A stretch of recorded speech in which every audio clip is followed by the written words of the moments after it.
नमस्कार दोस्तों, मैं हूँ राज शर्मा और आप देख रहे हैं हाईवे नाइट। तो चले दोस्तों आज की कहानी के सफ़र पर।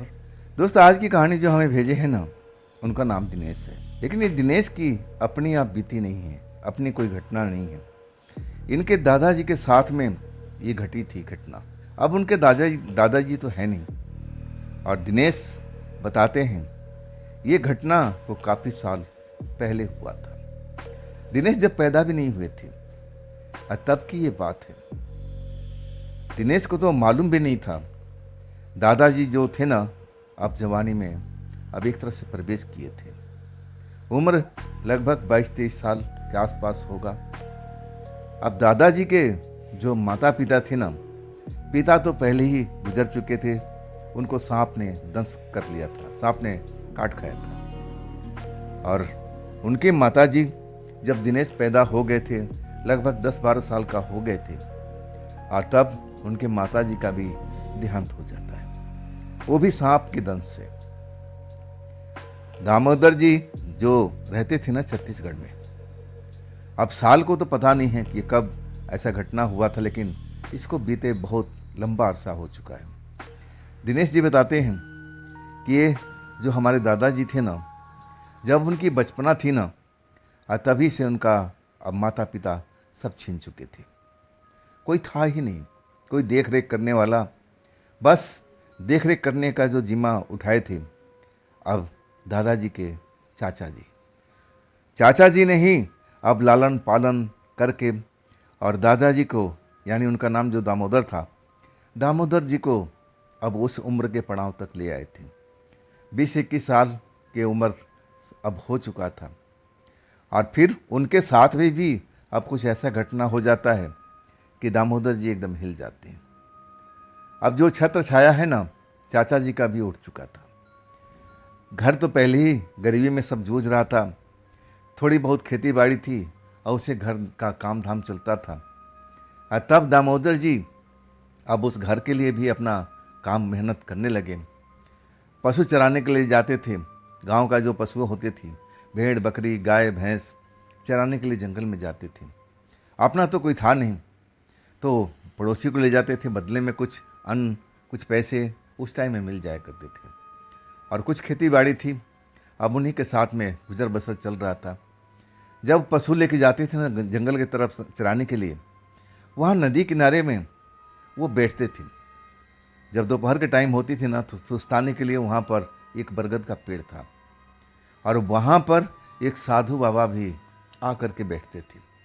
मतलब उनका काफ़ी दिनों से वहाँ पर अड्डा था। और दामोदर जी अब साधु से बड़ा प्रभावित थे।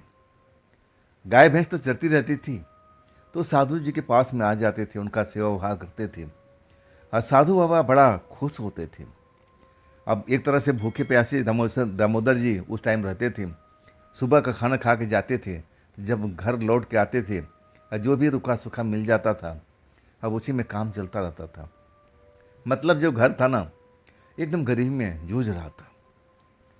साधु बाबा जो थे ना, जब बहुत दिन हो गया, 2-3 महीने अब उनके साथ में बिताते हो गया, तब वो भी प्रभावित हुए थे कि लड़का दामोदर हमारा बहुत सेवा भाव करता है।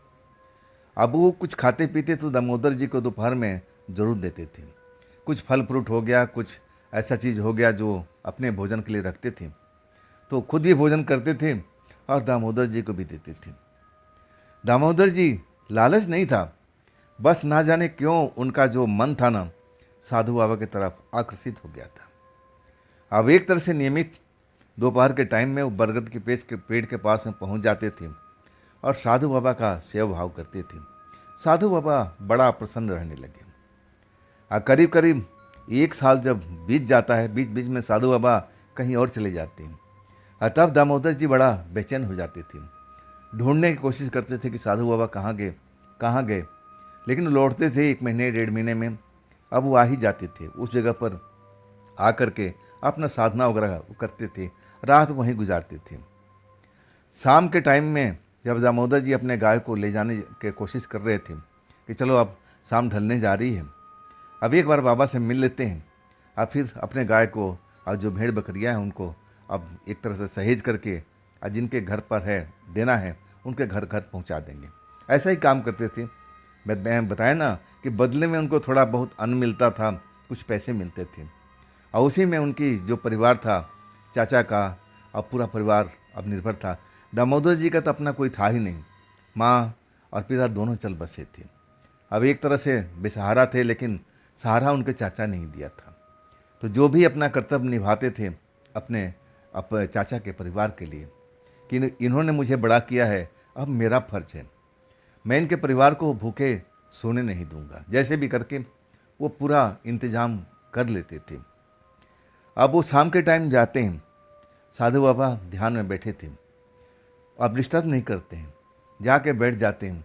साधु बाबा का अंदाज़ा लग चुका है कि हो ना हो दामोदर है, आंखें बंद करके बैठे हुए थे। और तभी दामोदर देखते हैं कि साधु बाबा अपनी आंखें खोल देते हैं और एक टक से घूरने लगते हैं दामोदर को। दामोदर जब साधु बाबा को देखते हैं ना कि ऐसा क्या घूर रहे हैं, ऐसे तो कभी करते नहीं थे, ध्यान से वो उनका मन भटक गया था, टूट गया था।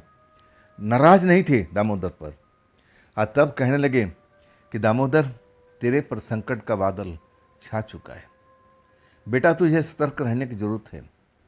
मैं देख रहा हूं कि मौत की परछाई तेरे आसपास में मंडरा रही हैं।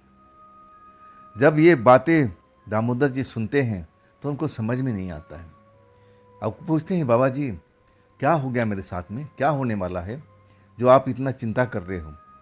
आप खुल के तो बताइए, ये आपकी रहस्यमय बातें मुझे समझ में नहीं आ रही है, कैसी परछाई, कौन सा मौत? तब साधु बाबा कहते हैं कि बेटा, तुम्हारे माता पिता का मौत सांप के जहर से हुआ है ना, सांप के काटने से हुआ है ना। तब दामोदर जी कहते कि हाँ बाबा, आपको कैसे पता? मैंने तो आपको कहीं बताया नहीं। अब साधु बाबा शांत रहते हैं, कहते हैं कि देख बेटा, मैं सब कुछ देख रहा हूँ। अब तो इसी टाइम में आया था जब मैं साधना में था, और साधना में अचानक मेरा ध्यान भटक जाता है।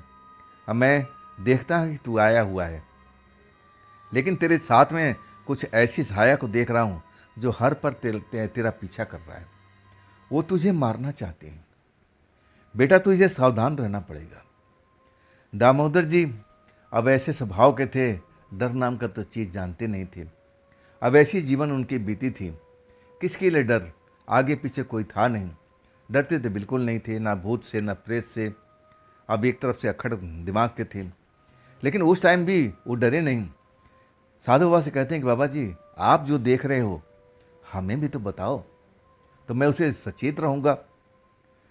तब साधु बाबा कहते हैं कि वो तुम्हें दिखाई नहीं देगा, लेकिन एक काम करो, मैं तुम्हें एक ऐसा चीज़ देता हूँ जो अपने गले में पहन लो, ऐसे तुम्हें फ़ायदा होगा। वो जो शक्तियाँ तुम्हें अब मारने के लिए कोशिश कर रही है, वो तुम्हारे नज़दीक पहुँच नहीं पाएगी। अब दामोदर जी हाथ जोड़ के कहते हैं, ठीक बाबा, जो आप आदेश करोगे हम उसका पालन करेंगे। लाइए, आप मुझे दे दीजिए, वो शक्ति क्या है, क्या चीज़ आप देना चाहते हैं। और तब साधु बाबा एक धागा है, लाल धागा को मंत्र पढ़ते हैं और फिर दामोदर को गले में डाल देते हैं कि बेटा, इससे तुम्हारा रक्षा होगा और तुम अपने आप को तैयार रखना। ऐसी कुछ तुम्हारे साथ में घटना घटने वाली है, और कब घटेगी इसका अंदाज़ा तो मैं बता नहीं सकता, लेकिन जो मैं बता रहा हूँ ना, तुम्हें सचेत रहने की ज़रूरत है। अब इसके बाद दामोदर जी गाय भैंस भेड़ बकरियों को लेकर के चल देते हैं। अब जिनके घर घर के गाय भैंस थी उनके घर घर पहुंचा देते हैं। बदले में कुछ खाना पीना वो लोग भी देते थे कि चलो बेचारा दिन भर हमारे गाय को चारा खिलाता रहता है, जंगल में ले जाता है, तो कुछ ना कुछ हर घर से मिल जाता था और उसी से उनका घर परिवार का पालन पोषण होता था और महीने में कुछ पैसे भी मिलते थे और उससे थोड़ा गुजर बसर और अच्छा भी हो जाता था। लेकिन अब चिंता तो नहीं करते, सोचने लगते हैं कि ऐसी कौन सी शक्ति है जो मेरे पहले पिताजी को मारा, अब इसके बाद में मेरे माँ को भी मारा और मुझे भी मारने को तैयार है। क्या कोई भूत प्रेत है? ऐसी क्या शक्ति है? बाबा जी से एक सवाल पूछे थे, लेकिन बाबा जी कहे कि नहीं, मैं ये तो नहीं बोल सकता, लेकिन मैं तुम्हें बिल्कुल सतर्क रहने का अब एक आदेश देता हूँ। तुम्हारे गले में जो मैंने धागा दिया है इसको संभाल के रखना, इसको फेंकना नहीं, अपने गले में हमेशा डाल के रखना।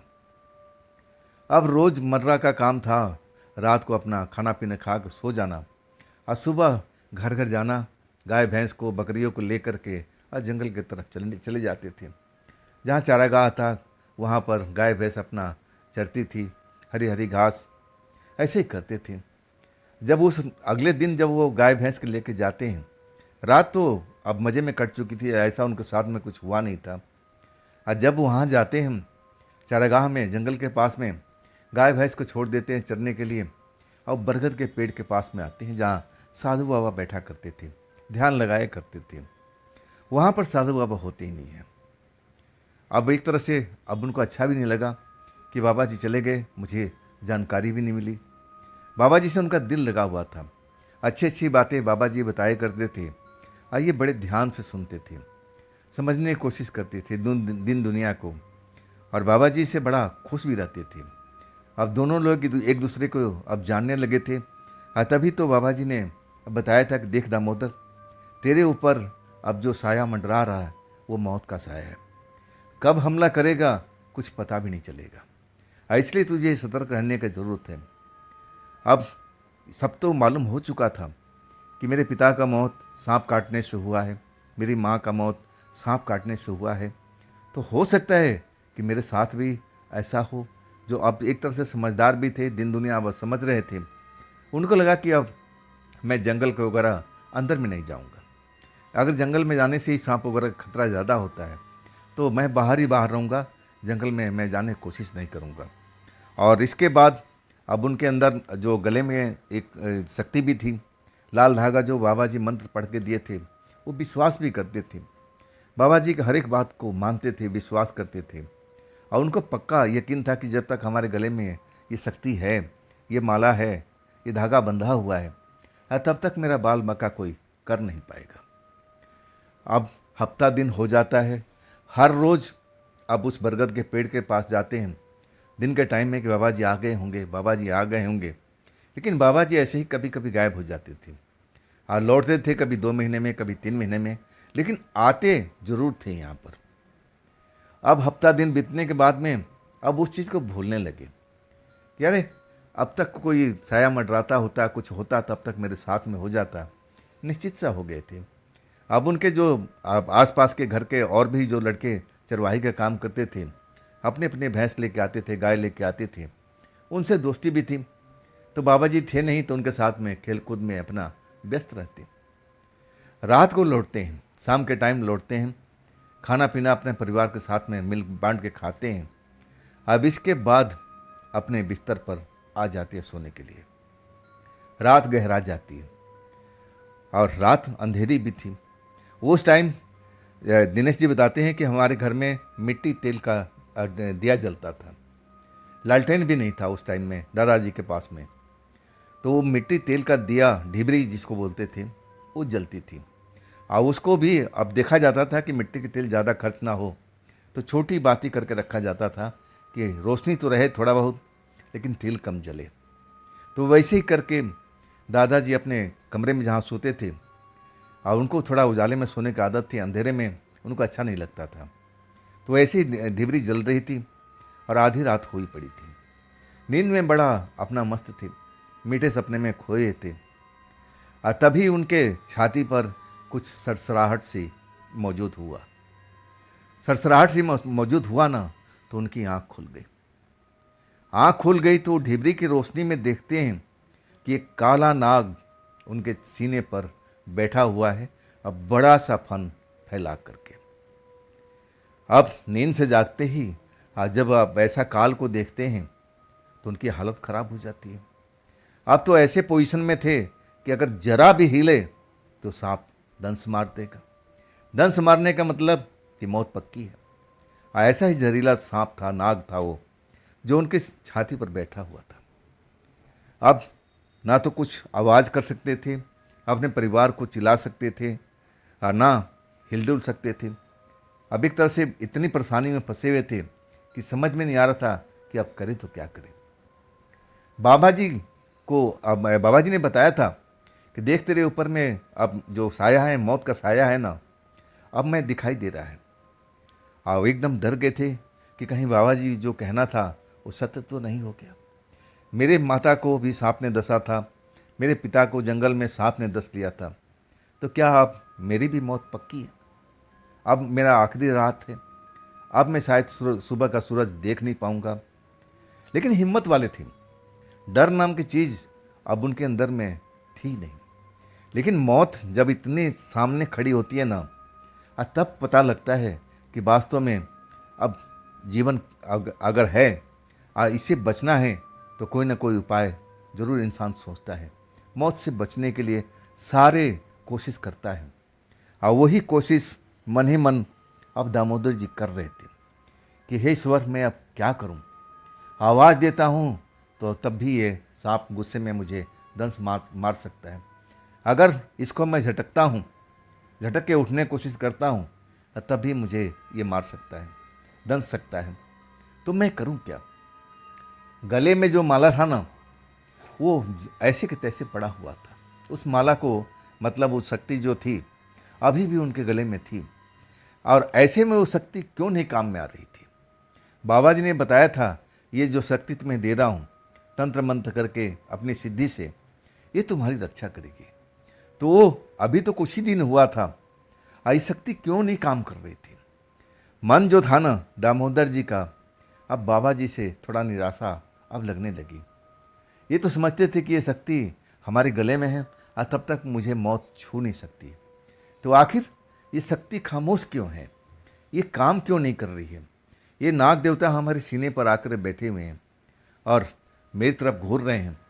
कब अपना फन मेरे ऊपर में अब हमला कर दें, कुछ कहा नहीं जा सकता। तो ये शक्ति किस लिए बाबा जी ने दिया था? विश्वास जो था ना, डगमगाने लगा कि नहीं, बाबा जी ने ऐसे ही अब धागा मेरे गले में दे दिया है। अगर इसमें कोई शक्ति होती तो अब तक सामने आ जाती और इस नाग को मेरे सीने से हटा देती। ऐसे ही उनका मन इधर उधर भटकने लगता है। लेकिन जो नाग देवता थे ना, अभी भी स्थिर खड़े हुए थे, लेकिन थे उनके सीने पर। अगर वो जरा भी हिलते डुलते, मौत बिल्कुल पक्की थी। और उसी टाइम में जब निराशा में डूब चुके थे कि ना, ये शक्ति वगैरह कुछ काम नहीं करेगी, साधु बाबा ने तो ऐसे ही मेरे गले में डाल दिया है, अब इसका तो कोई महत्व ही नहीं है। आखिर अब मैं तो बच ही नहीं पाऊंगा। अब साधु बाबा से मेरी मुलाकात भी नहीं हो पाएगी कि मैं उनको बोल सकूं कि आपकी दी हुई शक्ति काम नहीं कर रही थी। मन जो जब ऐसी हो जाता है ना, तब इन चीज़ों पर विश्वास उठने लगता है कि ये तो काम ही नहीं कर रहा है। अब वैसे ही हो रहा था दामोदर जी के साथ में। अब उनको लगने लगा कि ना, ये साधु बाबा का दिया हुआ शक्ति किसी काम की नहीं है, एक ढेले की नहीं है।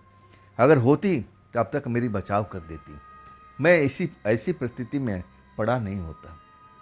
और तभी जो नाग है ना, शायद अब डसने ही वाला था, अपने फन को पीछे ले जाता है, और उसी वक्त में एक हाथ अब उसका मुंडी पकड़ लेता है। दिया की टिमटिमाती ही रोशनी में वो हाथ, गोरे गोरे हाथ अब नजर आता है, और वो हाथ सांप को पकड़ के नाग देवता को और उठा करके और फिर लेके चल देता है। जब ये देखते हैं ना दामोदर जी, अब कौन कर गया, सांप कहाँ गया, ये सब सेकंडों के अंदर में होता है। बस देखता है कि एक परछाई जैसी आई थी और उसके गोरे गोरे हाथ दिखाई दे रहे थे, देखने में लड़की जैसी लग रही थी, और स्याह कपड़े में अपने आप को ढक रखी थी। लेकिन मेरे घर में ऐसे कैसे आ गई? एक पर एक ये गायब कहाँ हो गई? वो नाग देवता कहाँ गए? उठ जाते हैं और कमरे में वही ये मटमैली अब रोशनी फैली हुई है ढिबरी की। उस रोशनी में पूरा अपने घर को छानबीन कर लेते हैं, लेकिन वो चीज़ जो भी थी, वो ना तो नाग देवता वहाँ पर मौजूद थे और ना वो लड़की, जो एक झटके में नाग देवता को मुट्ठी में पकड़ती है और लेके गायब हो जाती है।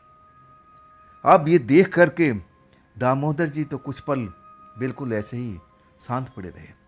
समझ में नहीं आ रहा है कि आखिर नाग देवता कहाँ गए, और वो लड़की जो काले स्याह कपड़ों में थी, जिसका मैं साफ हाथ ही देख पाया था, और वो गई तो कहाँ गई? अब मेरे घर में आई कैसे? कुछ पल तो हिल नहीं पाए थे, खड़े तो हो चुके थे और पूरा इधर उधर देखने के बाद अब एक तरह से सदमे में आ गए थे कि मेरे घर में ये सब क्या हुआ। मेरे को तो नाग देवता काटने के लिए आए थे और ये गए तो कहाँ गए, कौन उनको ले गया। और तब आकर के समझ में आता है ये जो मेरे गले में साधु बाबा ने जो शक्ति प्रदान किया था, शायद इसी का असर है। मन ही मन साधु बाबा जो कोस रहे थे कि आपका दिया हुआ अब जो शक्ति है तो फेल हो गई। अब मन ही मन फिर साधु बाबा का प्रणाम करते हैं कि मुझसे भूल हो गई, मैंने आपके बारे में कुछ गलती सोच लिया, विश्वास मेरा डगमगा गया था, साधु बाबा मुझे माफ़ कर दीजिए। अब इसके बाद जब पूरा घर खाली दिखता है, ना नाग होते हैं, नाग देवता नहीं है, ना वो लड़की है, तब अपना दरवाजे से बाहर निकलते हैं, अपने चाची को, अब जो अपने चचेरे भाई वगैरह हैं सबको जगाते हैं, पूरा कहानी बताते हैं कि मैं मरते मरते बचा हूँ। अब घर में जो भी परिवार था सब डर जाते हैं। अब इसके बाद वो लोग सो नहीं पाते हैं, अपने अपने घर में पूरा ढूंढने की कोशिश करते हैं कि हमारे घर में नाग तो नहीं है, लेकिन नाग किसी के घर में दिखता नहीं है, ना वो लड़की उस घर में कहीं भी नज़र नहीं आती है। ये पहली रात थी, पहली घटना उनके साथ में जो हुई थी। अब नाग के अब वो काटने से तो बच गए, लेकिन अब वो लड़की कौन थी समझने की कोशिश कर रहे थे। अगले दिन से फिर वही सिलसिला शुरू हो गया। सुबह होते ही घर घर से गाय बकरी जो भी था पशु को लेकर अपना अब जंगल की तरफ जाना, चराने के लिए अब छोड़ देना। अब फिर पास में ही वो बरगद था, अब वहाँ के बैठ जाते थे, लेकिन साधु बाबा अभी तक आए नहीं थे, ना उनसे मुलाकात हो पाई थी। मन ही मन लज्जित थे और सोच रहे थे कि मैंने अब कैसे, मेरा दिमाग खराब हो गया था कि साधु बाबा को मैंने ऐसे मन में अब सोच लिया कि ये शक्ति काम नहीं करेगी। वो शायद शक्ति ही थी जो उस वक्त में मेरी जान बचाई थी, नहीं तो मेरा घर बंद था, बंद दरवाजे के अंदर में वो लड़की आ जाती है और नाग देवता का मुट्ठी से पकड़ करके अब लेकर गायब हो जाती है। ये तो शक्ति का ही काम है ना। विश्वास और बढ़ जाता है। साधु बाबा के मन ही मन अब इस चीज़ के लिए माफ़ी मांगते हैं कि मुझसे भूल हो गई साधु बाबा, मेरे मन में ऐसा खोट नहीं था, मैं डर गया था, मुझे लगा कि नाग देवता अब मुझे छोड़ेंगे नहीं। अब वहीं बरगद के पास में बैठे रहते थे, गाय चराते थे। अब भोजन भी अब दोपहर का मिल नहीं पाता था तो भूखे रह जाते थे। कभी कभी जब उनके पड़ोसी लड़के जो थे वो उनको भोजन करा दिया करते थे, तब उनका थोड़ा बहुत पेट भर जाता था। लेकिन साधु बाबा होते थे ना तो कभी दोपहर में भूखे नहीं होते थे। अब इस तरह से अब उनका दिनचर्या चलने लगी। रोज आते थे और गाय भैंस को खोल करके, बकरी को खोल करके अब बरगद के पेड़ के पास आके बैठ जाते थे। ऐसे ही 10 दिन बीत जाता है, सब कुछ सही रहता है। लेकिन रात को सोने से पहले अपने खाट के नीचे आजू बाजू में पूरे घर को खंगालते थे कि कहीं गलती से कोई नाग देवता तो प्रवेश नहीं कर गए। लेकिन ऐसा कुछ नहीं था। ढेबरी की रोशनी में सब कुछ देख करके और तब वो आराम से सोते थे। ऐसे ही एक रात में सोए हुए थे और तभी उनको नींद खुल जाती है और तब कुछ आवाज़ें, चलने की, कदमों की आवाज़ अब उनके कमरे में सुनाई देती है। ढिबरी जल रही होती है, रोशनी थी, पीली रोशनी, और उस रोशनी में जब वो देखते हैं ना कि आवाज़ किसकी आ रही है चलने की, जो उनके घर के अंदर में इधर उधर चहलकदमी कर रही है। और तब देखते हैं कि अरे ये तो वही साया है, स्याह कपड़े पहने हुए जो अंधेरे में छिप जाती थी। अब वैसे ही कद काठी थी, मतलब वही लड़की थी जो उनके घर में उस टाइम मौजूद थी और इधर से उधर चक्कर लगा रही थी। अब वो दूसरा कोई इंसान होता ना तो डर जाता, लेकिन दामोदर जी जो था ना डरते नहीं थे, मुकाबला करते थे हर चीज़ का, जब तक उनको पता नहीं लग जाता कि आखिर है चीज़ क्या है। और वो बिना डरे हुए उठ के बैठ जाते हैं चारपाई पर और उस लड़की को देखते हैं जो उनके अगल बगल में इधर से उधर चक्कर काटती हुई और घूम रही है, कुछ सोचती हुई। पीली सी रोशनी कमरे में फैली हुई है और उसको पता नहीं है कि दामोदर जी उठ करके बैठे हुए हैं, उस लड़की के गतिविधि पर ध्यान दे रहे हैं। और तब अचानक आमना सामना होता है, लड़की की आंखें दामोदर जी से मिलती हैं और तब लड़की थोड़ा सा हिचक जाती है। दामोदर जी अब आंखें जब मिल जाती है तब वो पूछते हैं कि देवी आप हैं कौन, आप मेरे घर में कर क्या रही हैं, आप बैठिए यहाँ पर, आ जाइए और अपने बारे में कुछ बताइए। अब संगत साधु बाबा की थी ना, तो शब्द भी वैसे ही निकलते थे। देवी का अब एक तरह से उपमान दे करके उस लड़की को खुश कर देती है। लड़की है ना, जब अपने आप को ऐसी उपाधि से अब पाती है तो भी खुश हो जाती है। कहती है कि नहीं नहीं, आप बैठे रहो, आप बैठे क्यों हो, आप आराम करो। मैं तो बस ऐसे ही आ गई थी कि मैं आपको देख लूं कि आप सुरक्षित है कि नहीं है। मैं देख लिया कि आप सुरक्षित हैं, अब मैं अब जा रही हूँ। दामोदर जी उनको जाने नहीं देते हैं कि नहीं नहीं नहीं नहीं, मुझे पता है कि आपको साधु बाबा ने भेजा है ना, हंसते हुए बोले। तब वो लड़की कहती कि हाँ हाँ, साधु बाबा के मैं अब ऑर्डर से आई हूँ यहाँ पर, और उन्होंने मुझे अब बताया था कि मैं आप पर निगाह रखूँ, आपके ऊपर में खतरा मंडरा रहा है, हाँ मैं उसी खतरा को दूर करने की कोशिश कर रही हूँ। आज भी आपके पास में एक खतरा मंडरा रहा है, तभी मैं आई हूँ। दामोदर जी डरते नहीं हैं, कहते हैं कि कोई बात नहीं, जब आप हैं तो मुझे खतरे से डरने की जरूरत नहीं है। वैसे आज क्या खतरा है? तब लड़की कहती है कि वही है, नाग है, सांप है, आपके घर के आसपास में मंडरा रहा है। अब वो शायद आपको दंश दंश मारना चाहता है, तभी मैं यहाँ पर आई हूँ। दामोदर जी एक पल तो अब मन में तो हिल चुके थे, डर चुके थे कि अगर ये लड़की नहीं होती तो शायद आज मैं जिंदा बचता भी नहीं, सांप आकर के मेरे को डंस देता, अब मैं तो सोते रह जाता। लड़की के अब बिठाते हैं कि आप बैठ जाइए, बताइए मैं आपके लिए क्या स्वागत करूं, हमारे घर में तो अब सब कुछ सोए हुए हैं, क्या मैं जगाऊं, आपके लिए कुछ बनवाऊं? लड़की कहती नहीं नहीं, मुझे किसी चीज़ की ज़रूरत नहीं है, आप आराम कीजिए और मैं अब वो सांप देवता को मैं उनको भगा के उनकी जगह पर मैं रख के आती हूँ, तब मैं आपसे मुलाकात करूँगी, मैं बस आपको सुरक्षित देखना चाहती हूँ। लड़की कुछ देर इधर उधर कमरे में घूमती है और फिर अचानक वो गायब हो जाती है। दामोदर जी समझ गए थे कि ये साधु बाबा की भेजी हुई अब वो कोई शक्ति है। ये जो हमारे गले में धागा है ना, ये मामूली धागा नहीं है, शायद इसी के वजह से ये लड़की आ रही है। अब इसके बाद वो लड़की उस रात तो चली जाती है, दोबारा लौट के नहीं आती, लेकिन सांप के डर से रात भर सो नहीं पाते। सुबह अब काम पर भी जाना था, सुबह अपना गाय भैंस लेकर निकलते हैं और वहाँ बरगद के पेड़ के पास में नींद आ रही थी, रात भर सो नहीं पाए थे ना, तो गाय भैंस तो चलती रही और बरगद के पेड़ के पास में आकर के और वहाँ पर आकर के लेट जाते हैं। दोपहर के टाइम में नींद आ जाती है और तब जैसे उस पेड़ पर अब सपने में अब खो चुके थे, वही बरगद के पेड़ पर अब उनको लड़की बैठी हुई नजर आती है, बहुत ही खूबसूरत, दिन के उजाले में अब उनको दिखाई देती है।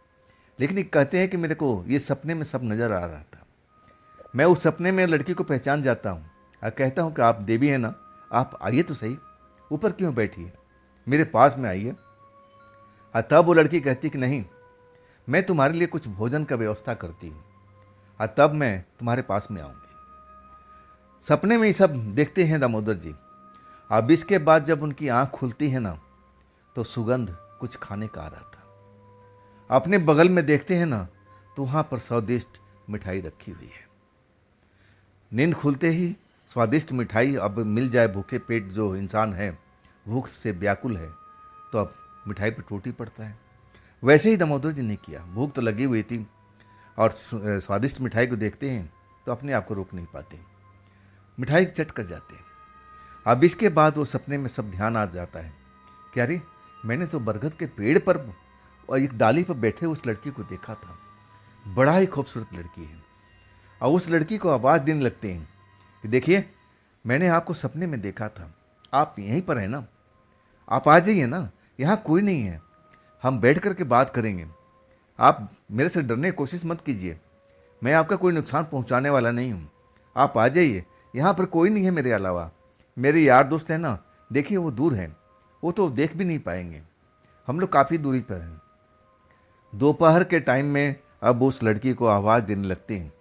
काफ़ी देर के बाद में वाकई में उसी पेड़ से लड़की उतर के और उनके पास बैठ जाती है। अब दोनों लोग एक दूसरे को समझने की कोशिश करते हैं। दामोदर जी कहते हैं कि आप कोई प्रेतात्मा हैं, देवी हैं, क्या हैं आप? लड़की कहती है कि आपको इससे क्या मतलब है?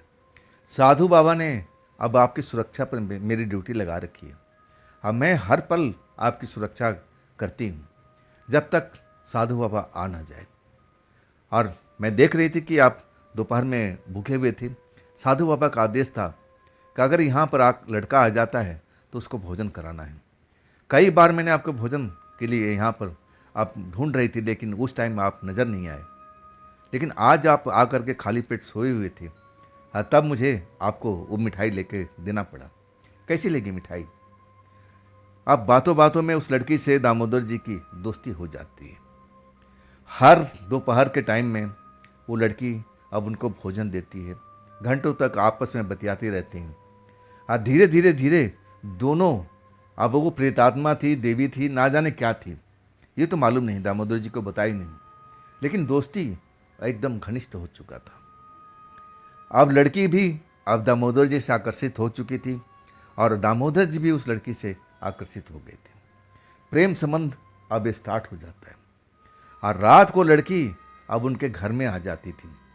प्रेम करती थी दामोदर जी से और खाने पीने का अच्छे अच्छे मिठाइयाँ उनके पास लेके आती थी और इस तरह से प्रेम का सिलसिला चल पड़ा था। और फिर जो अब दोपहर में वहाँ मिलना होता था वो तो होता ही था, भोजन पानी होता था, लेकिन अब लड़की हर दूसरे तीसरे दिन अब दामोदर जी के घर में आने लगी। बातचीत होती थी। अब उनकी जो चाची थी और उनका जो परिवार था उस घर में रहता था।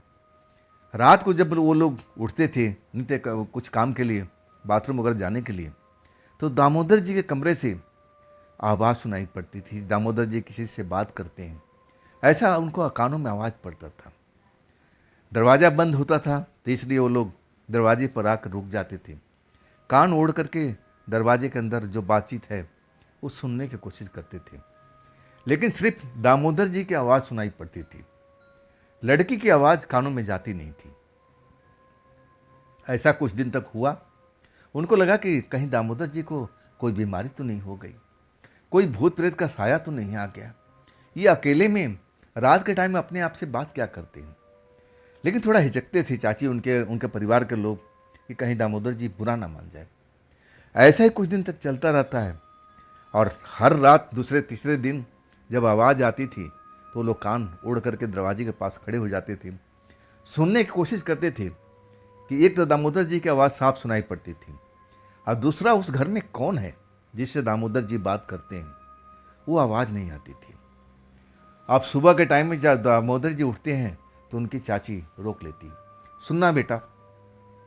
दामोदर जी अपने चाची का बहुत इज्जत करते थे, माँ से बढ़ के मानते थे, तो बैठ जाते हैं कि हाँ चाची जी बताइए, कुछ काम था क्या, कोई सामान वामान का जरूरत है तो बताइए, मैं लेके आऊँगा। चाची कहते नहीं बेटा, तुम्हारा सब कुछ दिया हुआ, अभी तो सब कुछ सही है, जब ज़रूरत होगी तो तुम खुद ही ला देते हो। बेटा तुमसे एक बात करनी थी। दामोदर जी आप सोचते समझते नहीं, हाँ हाँ चाची जी पूछिए सही, क्या पूछना चाहती हैं। और तब चाची कहती कि देख बेटा, बुरा मत मानना, मैं कुछ दिनों से नोट कर रही हूँ कि तुम रात को जब सोते हो ना, दरवाज़ा तुम्हारा बंद होता है और फिर रात में तुम किसी से बात करते हो।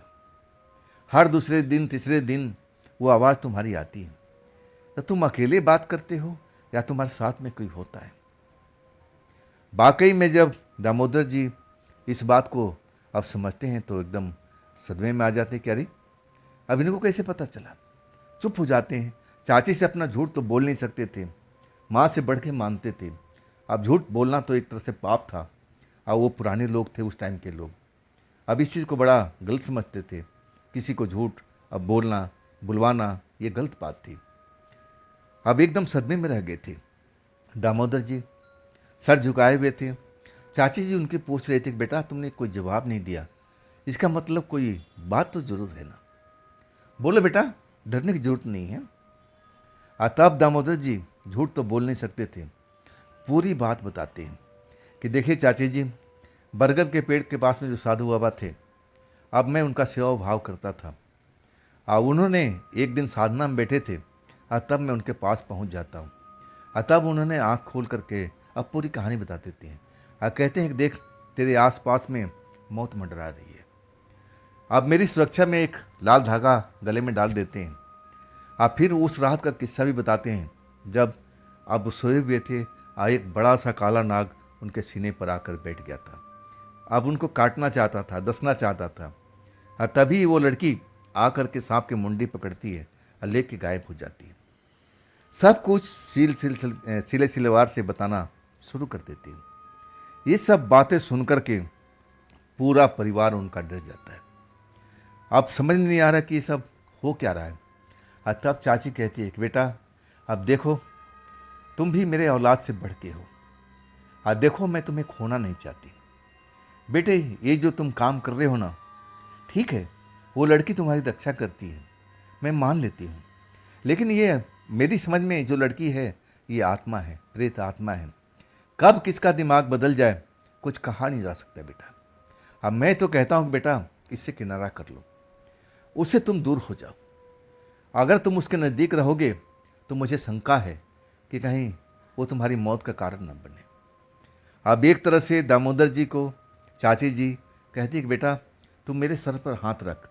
आज के बाद उस लड़की के आसपास भी नहीं भटकेगा, ना उस बरगद के पेड़ के पास में जाएगा। तुम मेरी कसम खा कि आज के बाद में ऐसा काम नहीं करेगा। अब एक तरह से दामोदर जी उस लड़की से प्यार करते थे। अब सब कुछ अब एक तरह से टूट रहा था। अब वो चाची जी थी, माँ से बढ़ के भी थी, और उनका कसम, अब झूठी कसम तो खा नहीं सकते थे। इसके बाद कहने लगे, ठीक चाची जी, आज के बाद मैं उस लड़की से कोई रिश्ता नहीं रखूँगा, मैं आपकी कसम खाता हूँ। अब इसके बाद थोड़ा उदास तो ज़रूर हो गए और फिर अपने काम पर निकलते हैं। लेकिन उस बरगद के पेड़ के पास में बिल्कुल नहीं जाते थे, भूखे रह जाते थे।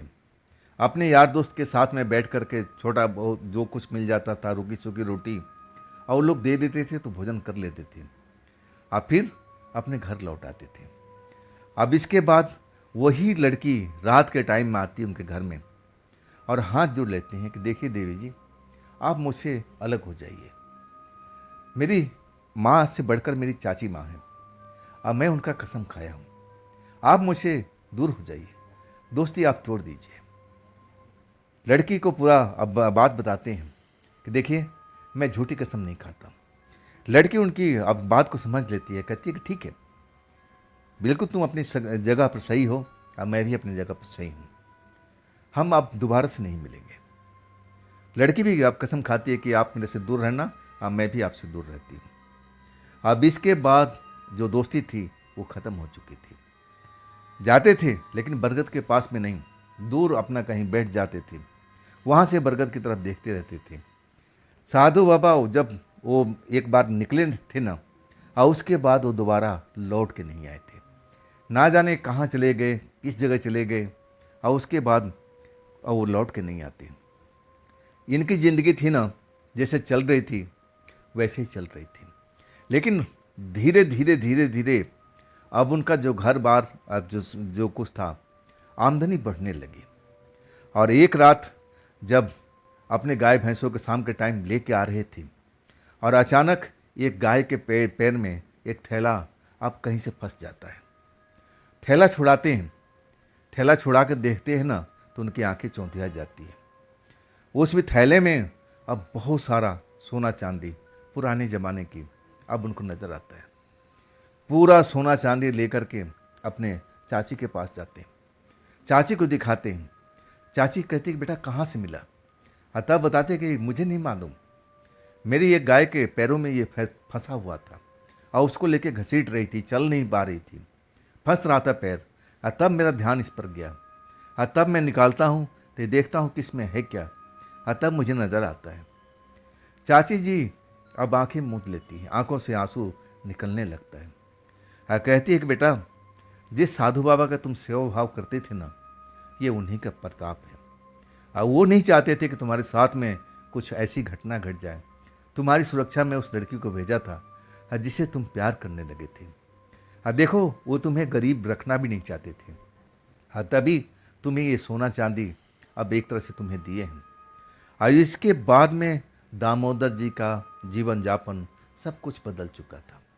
सोना चांदी घर में आते ही अब वो जो बेलदारी करते थे, गाय भैंस चराने का काम करते थे, अब वो छोड़ चुके थे। अब उसी से अपना घर को मरम्मत करवाते हैं। अब फिर अब एक दूध का बड़ी सी दुकान खोल लेते हैं, आसपास से दूध इकट्ठा करते हैं और फिर वो शहर ले जाकर बेचना शुरू कर देते हैं।